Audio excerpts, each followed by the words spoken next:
Question 1. Economist. Every business strives to increase its productivity, for this increases profits for the owners and the likelihood that the business will survive. But not all efforts to increase productivity are beneficial to the business as a whole. Often, attempts to increase productivity decrease the number of employees, which clearly harms the dismissed employees as well as the sense of security of the retained employees. All right, so our first step is to determine, is this an argument or facts? And this is an argument. What is the point this economist is trying to make to you? And you notice it is that second sentence, that not all efforts to increase productivity are beneficial to the business as a whole. And how do we know that?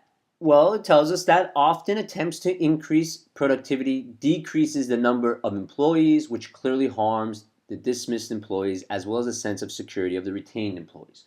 So that would be our premise. So, going to the question stem now, which of the following most accurately expresses the main conclusion of the economist's argument? Main conclusion. So this is a main point question.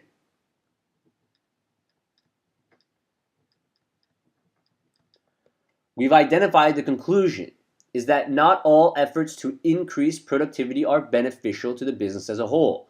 So now, free point, we're going to go find the answer choice that directly restates that conclusion. So let's take a look here at A.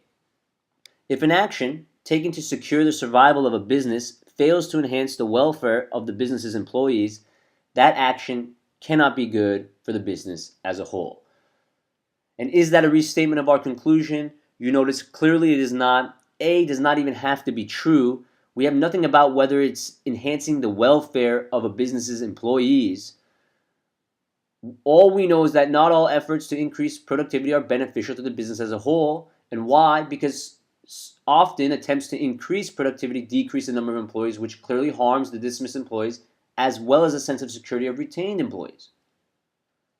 So A definitely does not work. What about B? Some measures taken by businesses to increase productivity fail to be beneficial to the business as a whole. And you notice that B is a direct restatement of the conclusion. So B would be the correct answer. But again, let's make sure, going to C, only if employees of a business are also its owners will the interests of the employees and owners coincide, enabling measures that will be beneficial to the business as a whole. Again, you notice that is not even stated in our passage. How could it be the main point? It is not necessarily true, so C is out. D, there is no business that does not make efforts to increase its productivity. Well, D follows from the passage. The first sentence tells us every business strives to increase its productivity. So D must be true, but the problem with D is that it is not also the main point. So D would be out. And you notice that's one of the traps that they love on these main point questions. Give you answer choices that must be true because they're directly stated in the passage, hoping that students forget the other requirement of a main point question, that the answer choice also be the main point of the argument.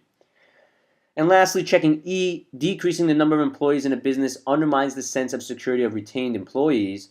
Again, that must be true, directly stated in the last part of the passage, right, which clearly harms the dismissed employees as well as the sense of security of the retained employees.